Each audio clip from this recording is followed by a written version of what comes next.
Well, I think the basic structure is cooperation, and cooperation must be based on common interests.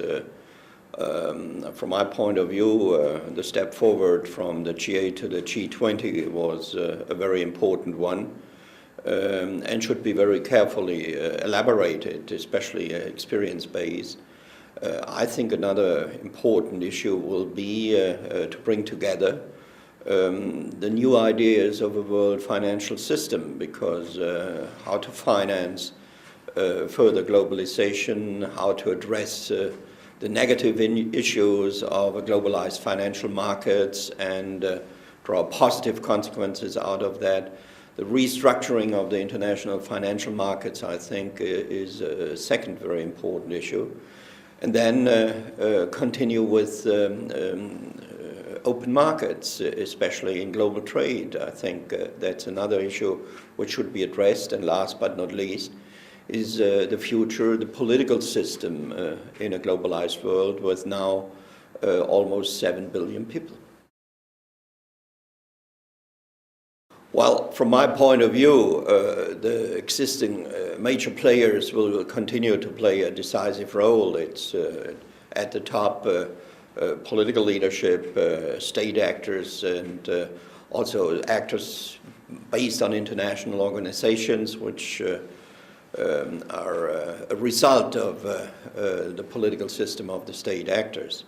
Of course, non-state actors, especially in the subsystem of the economy, will play also another very important role, and other private actors. But there is also risk. There are some private actors which claim a more important role, which are very dangerous. Don't forget, terrorist groups are also part of these private actors. So I have some mixed feelings with that, because the question of legitimacy emerges immediately when we are talking about private actors. So from my point of view, it will be very important to rebalance all these different elements, especially in a global informational sphere, which is very powerful and very open.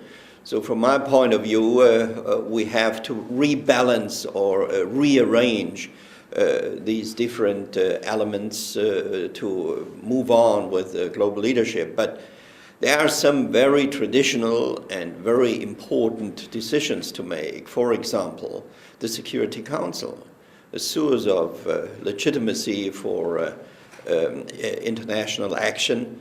It's still reflecting the year 1945, and we have a very different landscape now globally in the 21st century. But I don't see that there is leadership to move on for a substantial reform in the Security Council. As long as this will not happen, I think the other elements which are important too will not fall into place.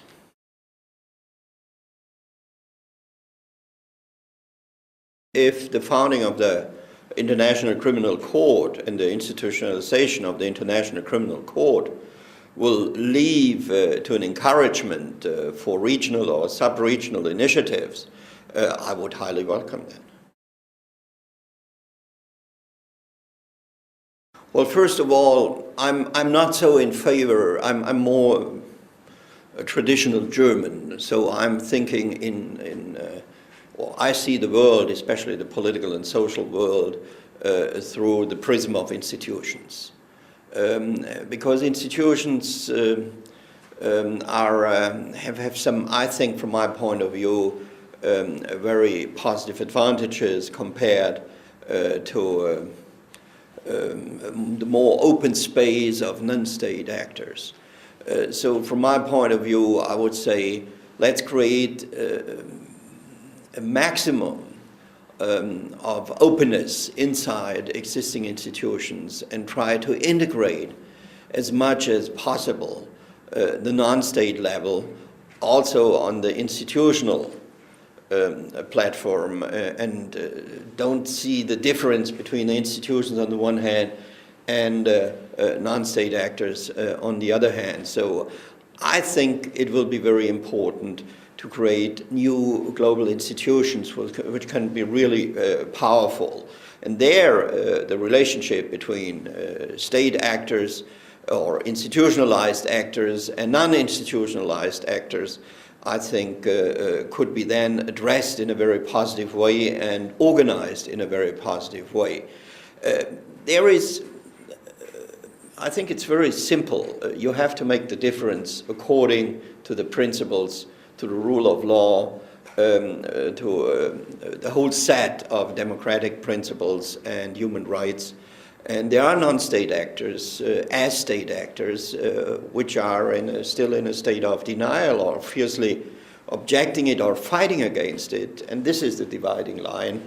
It's not whether there is a state actor or a non-state actor. They are playing a different role. It's substance-based, the differentiation.